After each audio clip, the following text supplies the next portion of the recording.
guys, sebelumnya perkenalkan nama aku Citra. Pada kesempatan video kali ini aku mau berbagi pengalamanku kecelakaan dari motor dan cara aku mengatasi dan menghilangkan bekas luka akibat jahitan di area wajah. Oke, jadi kronologinya adalah aku jatuh dari motor. Posisinya aku dibonceng, bukan yang bawa motor. Dan saat itu aku kecelakaan pada tanggal 22 November tahun 2022 di Buleleng, di daerah Bali. Saat itu aku ada tugas vaksinasi PMK di daerah Buleleng, Desa Pegayaman, Banjarkubu. Nah, di Banjarkubu itu, untuk menuju ke tempatnya itu, menuju lokasinya, emang jalannya itu sangat terjal karena daerah pegunungan. Jadi kalau untuk bawa motor matic itu sangat-sangat berbahaya. Cuman saat itu aku baru tahu setelah kecelakaan, dan teman-teman ada juga warga-warga bilang kalau misalkan bawa motor matic itu sangat berbahaya. Mereka ngasih tahu setelah kejadian, setelah jatuh. Nah, oke, nggak apa-apa. Saat itu tuh posisinya adalah turunan. Itu di daerah gunung, posisinya turunan.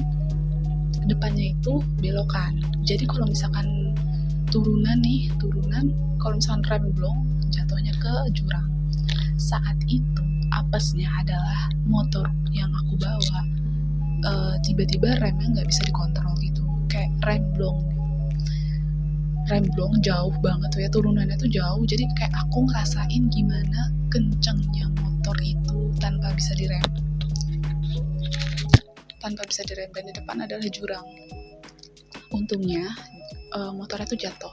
Gak tau, mungkin yang bawa motor itu banting setir ke sebelah kiri. Akhirnya kita berdua jatuh. Posisi jatuhnya aku adalah terpental. Aku jatuhnya tuh jauh dari motor, terpental dan terseret.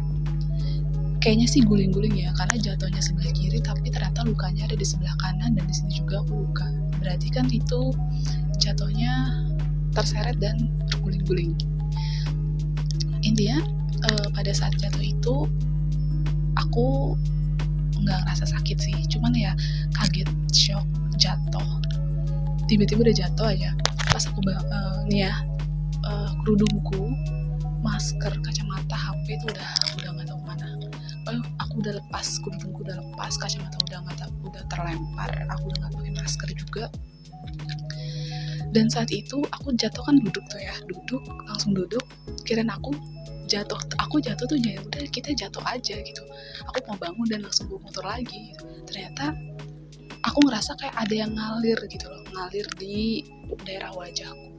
Aku pikir tuh kayak ngalir keringetan, tapi pas aku tanganku gini tuh netes di telapak tanganku itu tuh darah. Ternyata itu yang ngalir tuh darah.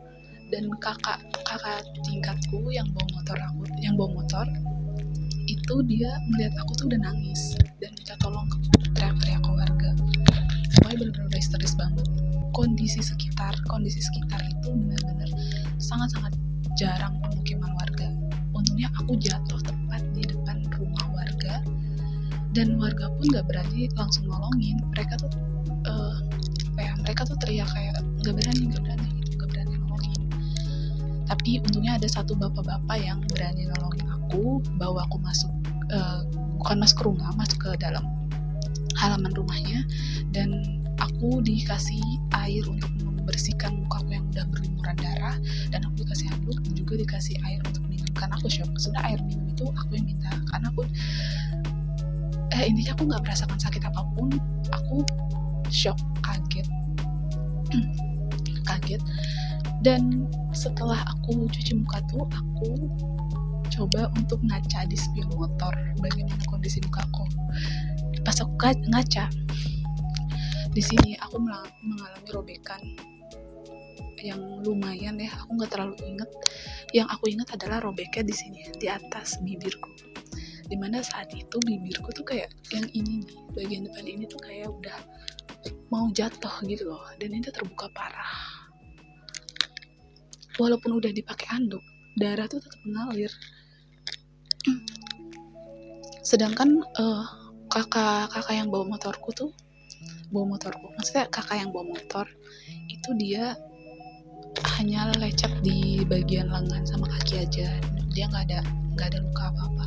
Akhirnya bapak-bapak yang nolongi aku tadi tuh membawa aku ke klinik terdekat pakai motor, dan muka aku tuh ditutupin pakai kain serbet. Pas udah nyampe klinik, ternyata di klinik nggak bisa nolongin. Klinik bilang harus dibawa ke rumah sakit, dan mobil ambulan di klinik tuh nggak bisa dipakai. Yang aku dengar ya, alasannya tuh karena nggak boleh dipakai sama warga yang bukan asli orang situ. Akhirnya bapak-bapak yang bawa aku itu bawa aku ke rumah sakit. Awalnya mereka tuh sempat ragu bawa aku ke rumah sakit karena mereka nggak tahu aku siapa dan aku bukan orang Bali. Terus juga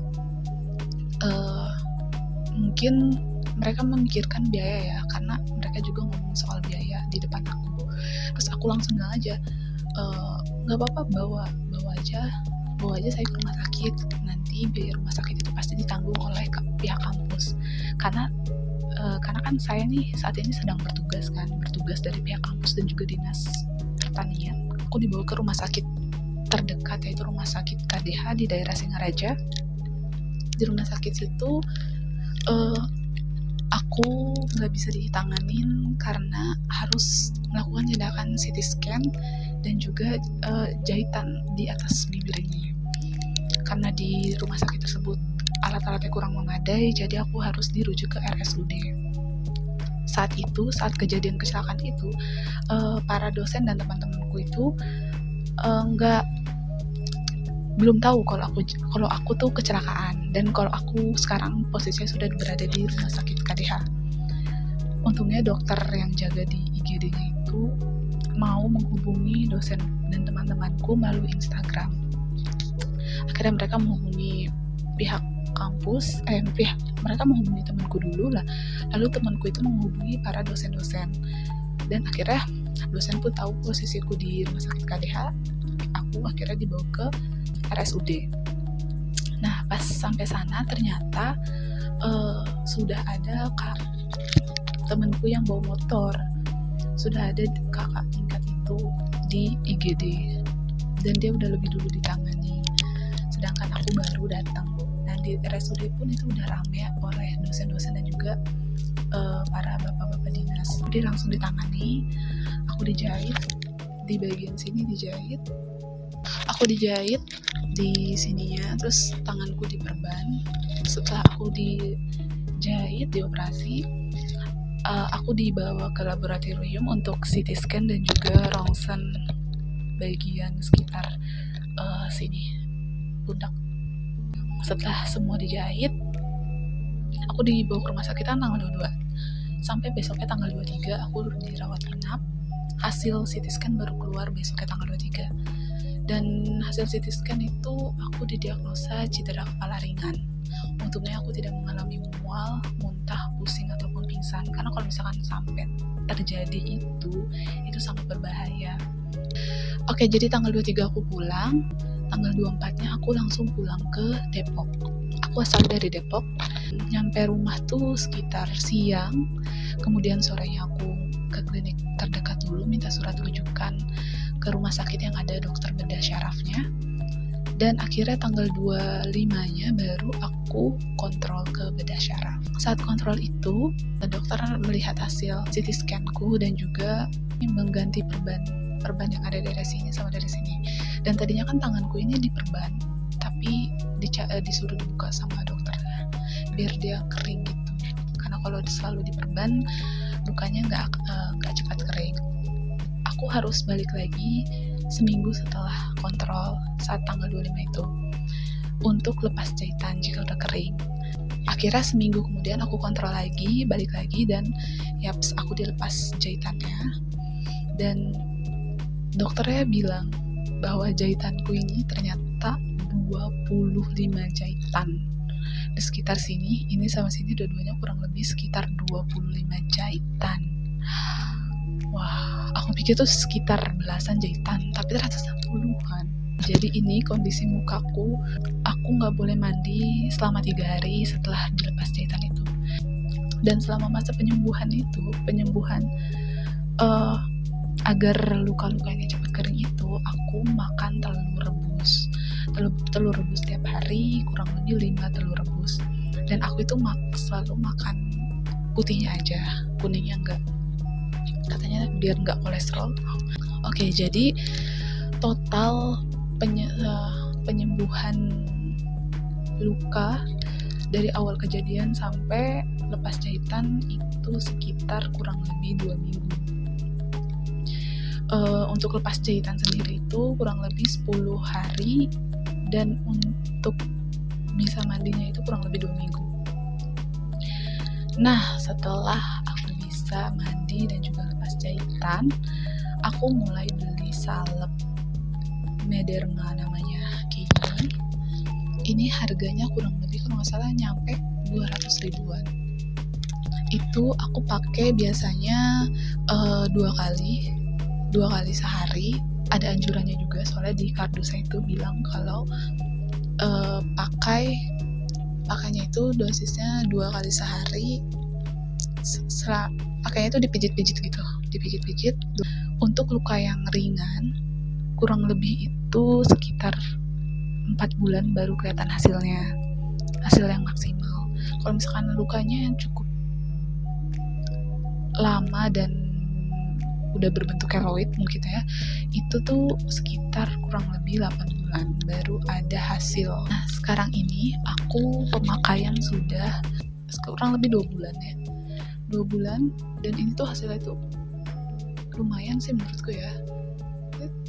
Enggak, ada sedikit bentuk keloid, tapi enggak yang tebel gitu loh. Ini agak benjol karena agak ada jerawat di sini. Dan ini juga masih kelihatan tuh ada garisnya. Dan ini di atas ini emang masih kelihatan, tapi ini lebih baik lah ya. Nih, ini fotoku sebelum aku pakai Mederma. Dan ini setelah pemakaian selama 2 bulan. Oh ya, untuk lukanya sendiri, aku nggak cuma luka di wajah, tapi aku juga luka di bagian tangan. Ini tadinya lebih parah dari ini, lebih panjang. Tapi sekarang alhamdulillah udah lebih ringan lah ya kelihatannya.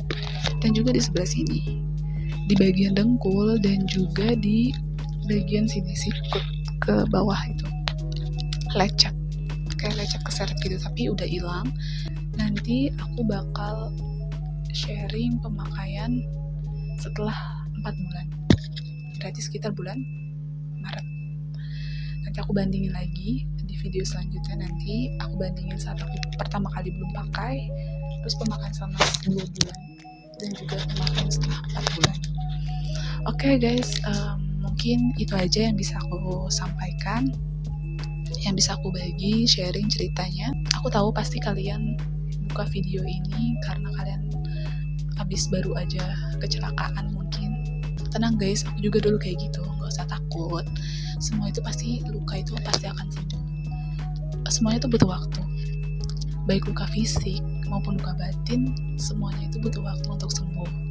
Aku juga sekarang lagi berjuang untuk menghilangkan bekas luka ini. Jadi gak usah takut, gak usah sedih. Emang pasti mukanya tuh seperti babak belur, tapi nanti lama-kelamaan akan seperti biasa lagi.